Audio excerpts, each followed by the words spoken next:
માં મને આ દુનિયામાં આવવા દે. જો હું પુત્ર હોત તો તું મને ઉછેરી લત.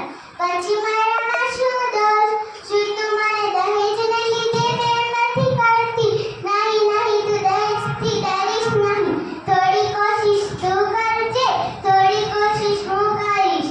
મોટી થઈને હું મારા પગભર થઈ જઈશ. પછી રહેજે કોઈ મોટી વાત નહીં રહે, એનો ડર પણ નહીં રહે.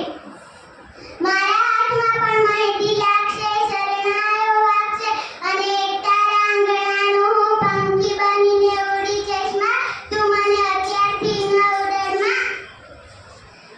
મને કૃપા કરીને મને જન્મ લેવા દે. મને મારીશ નહીં. મને એક તારા બાગનું ગુલાબનું ફૂલ બનીને ખીલવા દે. મને કરમાવીશ નહીં.